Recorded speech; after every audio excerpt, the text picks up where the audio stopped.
A drive into Njenga Karume's home in Sianda Estate of the now larger Kiambu County gets us through a narrow path that goes on to introduce us to the vast coffee farm, covering over 250 acres of land and the beautifully planted trees surrounding his compound.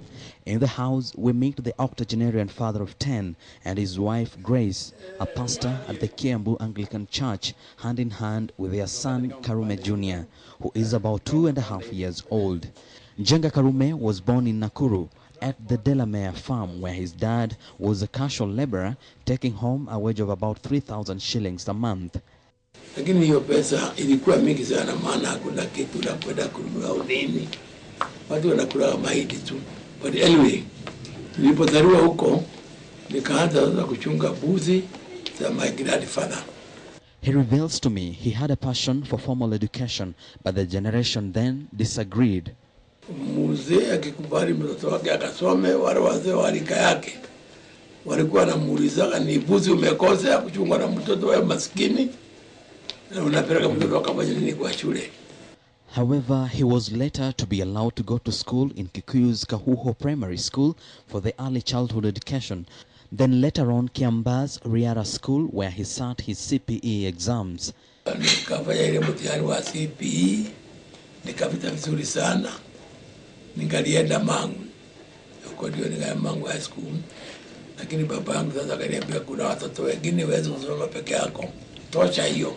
He went on to join his family in Elbagon, where he sought employment as a clerk to no avail and began burning charcoal for sale in the nearby forest.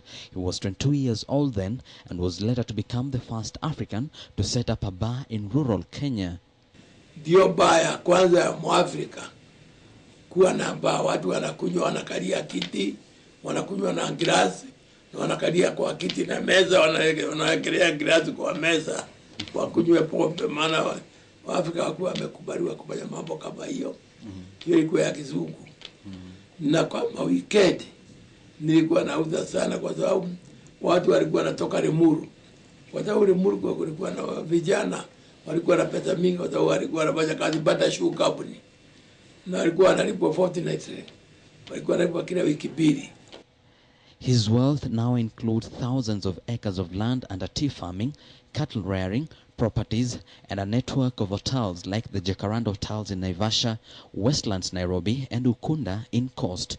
He owns the Karume Holdings and has bought shares in companies like the Bata Shoe Company and banks like the Standard Bank. He is not certain of his net worth, but he pegs it at about 15 billion shillings. Kama bado fika 15 billion. Lakini ya iko bali na hiyo. He has employed over 2,000 people in his companies, including his children, though some run their own enterprises on the side. His parting shot. Mara nyingine anakuwa adresi wao. Wanafurahia sana. Nawaambia ile kampuni yetu mkiangusha, hata mimi niko na bahati, niko na ingine mahali ingine, nyinyi mtaenda nyumbani. Nawaambia openly.